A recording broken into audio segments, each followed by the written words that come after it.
Welcome back to express और अब बात करने वाले हैं मुल्क में बढ़ती हुई महंगाई और माशी हालात क्या। बिल्कुल, और हमारे दूसरे आवर का आगाज हुआ चाहता है। आज हमने जरूरी समझा कि हम मुख्तलिफ फैक्टर्स पे बात करें कि महंगाई क्यों बढ़ रही है। जब हुकूमत के जब गुजरा आते हैं तो मुसलसल ये कहते नजर आते हैं कि जी तमाम इंडिकेटर्स बिल्कुल पॉजिटिव हैं, सब कुछ सही हो रहा है। खैर, कोरोना के साथ साथ मुल्क में महंगाई के वार तेज हो गए हैं। अशिया खुरनोश की कीमतें आवाम की पहुंच से दूर होती जा रही हैं। इस वक्त महंगाई मुल्क की तारीख की बुलंद तरीन सतह पर पहुंच चुकी है और बढ़ती महंगाई ने आवाम की कुव्वत खरीद भी छीन ली। बिजली महंगी हो चुकी है, LPG की कीमत में 10 रुपए फी किलो इजाफा कर दिया गया है। ताहम वजीर आजम समेत हुकूमत महंगाई को कंट्रोल करने की भरपूर कोशिशें भी कर रही है और दावा भी ये किया जा रहा है कि मुल्क की मईशत जो है मुस्तहकम हो रही है और माशी शारिय बेहतरीन की जानिब गामजन है। करंट अकाउंट सरप्लस हो चुका है, रुपए की कदर बेहतर हुई है, डॉलर की कीमत गुज़िश्ता 8 माह की कम तरीन सतह पर है। जबकि पेट्रोलियम मसनूआत की बात की जाए तो उनकी कीमतों में भी कमी का ऐलान किया गया है।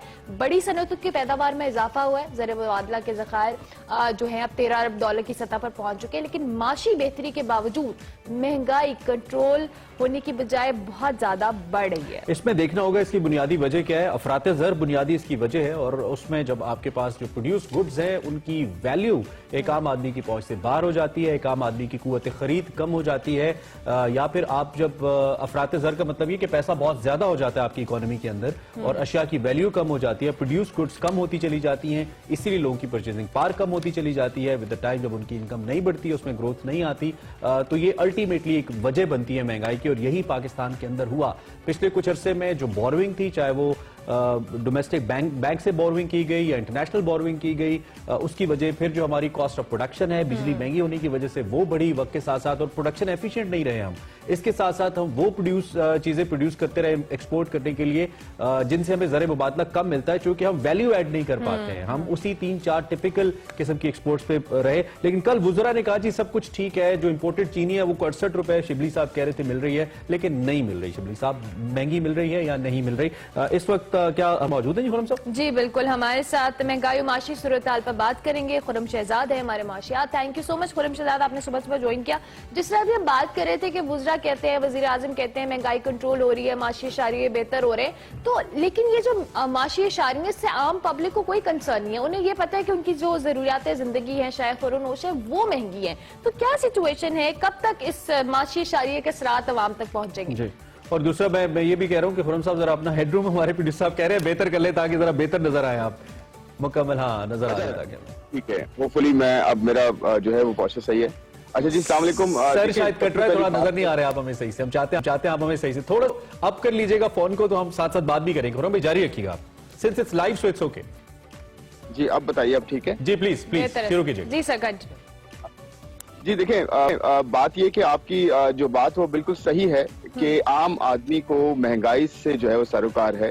आम आदमी को जो है वो अपनी एम्प्लॉयमेंट से सरोकार है कि उसके पास रोजगार है या नहीं है। और उसके साथ साथ एक बहुत बड़ा इशू ये हुआ है कि कोरोना से काफी जॉब लॉस हुआ है और उसके साथ साथ जो है दूसरी बात ये हुई है कि महंगाई भी बढ़ गई है। तो ये दोनों जो है एक तरह का वो कहते हैं ना डबल एज सॉर्ड, दो धारी तलवार जैसे कहते हैं, वो आम आदमी के लिए जो है बहुत बड़ा इशू रहा है। और इसमें एक और बड़ा मसला ये रहा है, ना सिर्फ ये कि महंगाई में इजाफा हुआ है, बल्कि जो महंगाई के अंदर भी फूड इन्फ्लेशन है, यानी कि जो बेसिक इन्फ्लेशन होती है उसमें बहुत ज्यादा इजाफा हो गया। और पिछले 15 महीने से डबल डिजिट्स में जो है वो महंगाई चल रही है फूड की, और लास्ट महीने भी तकरीबन 17% आई है। तो देखिए ये कमर तोड़ देती है एक आम आदमी की। तो ये दो बड़ी चीजें, ये एम्प्लॉयमेंट में जो है इजाफा करना, ऑफ कोर्स गवर्नमेंट कोशिश कर रही है, कंस्ट्रक्शन सेक्टर को ओपन किया है और अल्लाह का शुक्र ये हुआ है कि बहुत टाइमली हमारी इकोनॉमी खुल गई।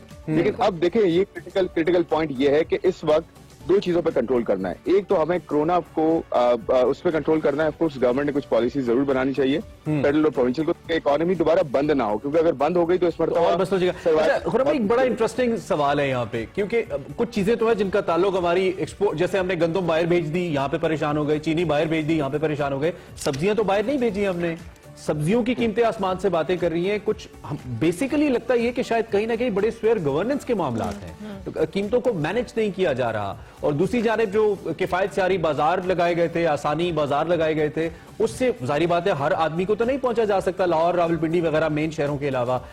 तो इसका सोल्यूशन क्या है? Let's talk about the solution. Government इस वक्त क्या करे कि कम से कम कुछ इमीडिएट फायदा हो आवाम को? देखिए, एक तो ये कि जो पूरी सप्लाई चेन है ना, इसको गवर्नमेंट प्रोविंशियल लेवल पे भी, फेडरल लेवल पे भी, एक तो मैं ये बता दूं कि फेडरल प्रोविंशियल दोनों को मिलके चलना होगा अगर वाकई में एक आम आदमी की अगर फिक्र है। ये नहीं हो सकता फेडरल अलग सोचे और प्रोविंशियल अलग सोचे। तो ये सबसे पहली बात ये कि मिलकर सोचना है। दूसरी बात ये कि सप्लाई चेन है, इसमें 3-4 स्पॉट्स आते हैं। एक तो कहाँ से प्रोड्यूस हो रहा है, फिर कौन लेकर आ रहा है, और जहां आ रहा है वो किस तरह से प्राइस को जो है वो मैनिपुलेट कर रहा है। इस पूरी चेन को जो है वो चेक एंड बैलेंस पे रखना होगा। और तीसरी चीज ये है कि देखें, जो प्राइस छपी हुई होती है प्रोडक्ट्स के ऊपर खासकर, उसको उस प्राइस पे बेचने के लिए जो है वो मजबूर किया जाए कि इसके अलावा नहीं बेच सकते, और खरीदने वाले को भी ये बताया जाए। गता कलामी की मदद एक तो हम वंस अगेन मैं चाहूंगा थोड़ा सा अगर आप अपना कैमरा टिल्ट अप कर लें ताकि आप हमें मुकम्मल नजर आए। थोड़ा सा कट रहा है आपका जो हेडरूम है वो कट रहा है। उसके साथ साथ हम ये भी करेंगे, आपसे पूछेंगे कि आपने जो perfect sir, thank you very much, sorry for the moderation. अच्छा, जो आपने कहा कि इस मामले को पेसअप करने की समाव जरूरत है, जो मैं आपकी बात से गेज कर पाया हूं, पेसअप कैसे करे हुकूमत? अपने रिसोर्सेज तो इस्तेमाल करिए, इजलास भी रोज होते हैं, कैबिनेट मीटिंग्स भी होती हैं, पेसअप कैसे करें? देखिए, आजकल ना डेटा का दौर है, और आजकल ये पता होना चाहिए कि मेरे पास कितना स्टॉक है, मार्केट क्या चल रही है, डिमांड सप्लाई क्या है, इंटरनेशनल मार्केट पे प्राइसेस कैसे ऊपर नीचे हो रही हैं, और इंपोर्ट हम क्या कर रहे हैं, और क्या उसकी सब्स्टिट्यूशन हो सकती है या नहीं हो सकती, क्या हम कंप्लीटली जो है लोकलाइज कर सकते हैं चीजों को, खासकर बेसिक प्रोडक्ट्स को। आपको पता है हम इंपोर्ट्स में तकरीबन 10% हिस्सा से फूड इंपोर्ट करते हैं, और 6 से 7 अरब डॉलर का तो हम बेसिक फूड इंपोर्ट कर रहे होते हैं, और वो डिस्पाइट द फैक्ट कि हम एग्रेरियन इकोनॉमी है। मतलब ये कितनी बड़ी शर्मनाक बात हमारे लिए है। ओवर द पीरियड में बात कर रहा हूँ, सिर्फ गवर्नमेंट की बात नहीं कर रहा मैं, वैसे 30-40 साल की बात कर रहा हूँ। एग्रेरियन इकोनॉमी होने के बावजूद हमारे पास बेसिक प्रोडक्ट इंपोर्ट हो रही होती है, तो ये इससे बड़ा कोई आपके पास जो है वो सबूत नहीं होना चाहिए। दूसरी चीज मैं ये कहना चाहूंगा कि देखिए, जो चेन है ना पूरी, जैसे मैंने कहा, उसकी ना मार्केट स्ट्रक्चर पूरा बनाना चाहिए। बाहर भी होता है कि बाहर प्राइसिंग और हेल्थ कॉन्शियस होना, हेल्थ से रिलेटेड चीजों को जो है वो ये देखना कि क्या ये एक्सपायर्ड है, नहीं है, क्या क्वालिटी है। ये 2 चीजों पे अगर हमने काबू पाया, हेल्थ पे और प्राइसिंग पे उसकी, और खासकर फूड की प्राइसिंग पे, कि मार्केट में देखा जाए कि शुगर अगर है अवेलेबल, ये नहीं है, क्या स्टॉक्स हैं, वीट है नहीं। आपको पता है 3 प्रोडक्ट में हम सरप्लस में रहे हैं, शुगर, वीट और चावल आज भी हैं, लेकिन ये जो हमारी मिसमैनेजमेंट हो जाती है गवर्नेंस के, जो एक साइकिल चलना चाहिए प्रॉपर अंदाज में, वो नहीं चल पा रहा, और यही वजह है कि महंगाई कंट्रोल में नहीं आ रही है। हम अगर आपने जिस तरह से जिन शोबों को मेंशन किया, अगर इनमें से मजीद चूंकि आप एक्सपर्टीज भी हैं आपकी, इसमें आपको सजेशंस के किन शोबों में हमें ज्यादा पेसअप करने की, जैसे आप पहले भी बात कर रहे थे, वर्किंग की जरूरत है, क्योंकि वही बात आ जाती है कि आवाम को नहीं गर्ज के माशियात बेहतर हो रहे हैं, इकोनॉमिक सेटअप बेहतर हो रहा है, उन्हें यह पता है आटा महंगा है, चीनी महंगी है, दाल महंगी है, जो उन्हें रोज घर में चाहिए। गरीब आदमी को इससे कोई गर्ज नहीं है। बिल्कुल सही बात है। देखिए, 2 चीजें कर सकते हैं। एक तो जो परचेजिंग पावर है ना, इस पे काम नहीं होता। हम ये देखते हैं कि जी बस अवेलेबिलिटी है या नहीं है, या होर्डिंग हो गई है। ये होर्डिंग कौन करता है? होर्डिंग को अगर आपको पता है कि चीनी बेचने वाले कौन है, आपको पता है आटा बेचने वाले कौन है, आपको पता है आटा जो है वो व्हीट प्रोड्यूस करने वाले कौन है, तो इससे बड़ी कोई इन्फॉर्मेशन मेरे ख्याल में हो नहीं सकती एक्शन लेने के लिए। तो वो एक्शन एक मरतबा आपको एग्जाम्पलरी लेना पड़ता है, आपको पूरी मार्केट में उसका इम्पैक्ट नजर आता है। दूसरी बात ये कि एम्प्लॉयमेंट जनरेट करने की हमें कोशिश करनी चाहिए कि हम किस तरह इकोनॉमी में ग्रोथ ला सकें, किस तरह से रोजगार मुहैया कर सकें, किस तरह से हम अपनी यूथ को अपनी ह्यूमन कैपिटल में इन्वेस्टमेंट कर सकें, ताकि वो आगे जाते हुए बेहतर तरीके से डिसीजंस ले सकें और खुद मुख्तार हो सकें। ये हम काम कोशिश की थी हमने नेफ्टेक जैसे इदारे बना के और ट्रेन करके यूथ को, लेकिन अभी तक तो उसके रिजल्ट्स आए नहीं है। जुल्फी बुखारी साहब दावे कर रहे थे कि हमारे बहुत बड़ी तादाद में ह्यूमन कैपिटल बाहर जाएगा, कुछ गया भी है, लेकिन एक सिग्निफिकेंट उसके अंदर इंप्रूवमेंट हमने नहीं देखी है। अच्छा, टाइम चूंकि कम है, जो मैक्रो इंडिकेटर्स हैं वो बड़े जबरदस्त हैं। हमारी स्टॉक एक्सचेंज बेहतर परफॉर्म कर रही है, हमने करंट अकाउंट डेफिसिट अपना सरप्लस पे ले गए, हम कुछ हमने एक्सपोर्ट्स बढ़ा रही, टैक्सेस भी 17% हमने सुना है अक्टूबर में बढ़े हैं, और गवर्नमेंट तो क्लेम कर रही है कि जो FBR का इस मंथ का हदफ था उससे हमने ज्यादा कलेक्शन कर लिए। ओवरऑल मैक्रो लेवल पे तो बेहतर खबरें हैं। अब इसको माइक्रो में कन्वर्ट कैसे करें, इस पे भी जरा हमें कुछ मशवरा दीजिएगा।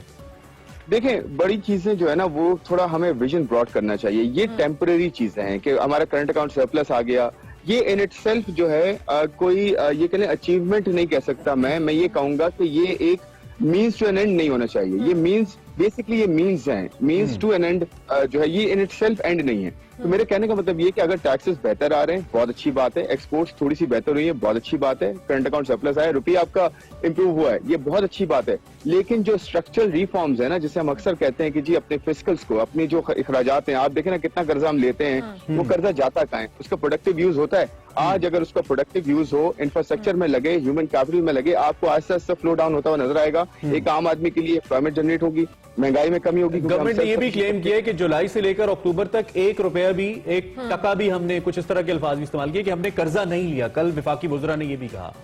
कौन सा? इसको परपेचुएट करने की जरूरत है। देखिए, मैं ये कहना चाह रहा हूँ कि ऐसी अच्छी चीजों को परपेचुएट करने की जरूरत है और अपनी प्रोडक्टिव यूज। देखिए, फिस्कल जो है ना हमारा, हम कितना कर्जा लेते हैं और हम टैक्सेस कितना कलेक्ट करते हैं और प्रोड्यूस हम उसको स्पेंड कहाँ करते हैं। आप यकीन करें जो इस वक्त फसाद की जड़ है वो यही है कि टैक्सेस कम है हमारे पास, लोग टैक्सेस नहीं देते या गवर्नमेंट ले नहीं सकती या उन अशराफिया से ले नहीं सकती और उसको जो खर्च करना है। दूसरी बात ये कि आपके पास रिसोर्सेज जो भी हैं, मैं ये कहता हूँ कि रिसोर्सेज ज्यादा होना इशू नहीं होता। इशू ये होता है कि जितनी रिसोर्सेज है उसको मैनेज कितना अच्छे तरीके से आप कर रहे हैं। तो अगर सही तरीके से मैनेज किया जाए तो आप यकीन करें ये प्राइसेस नीचे भी आएंगी, एम्प्लॉयमेंट भी जनरेट होगी, आपके फिस्कल्स भी ठीक होंगे, गवर्नमेंट के पास रिसोर्सेज भी होंगे, एक आम आदमी की जो है एम्पावरमेंट भी मिलेगी। बिल्कुल सही है।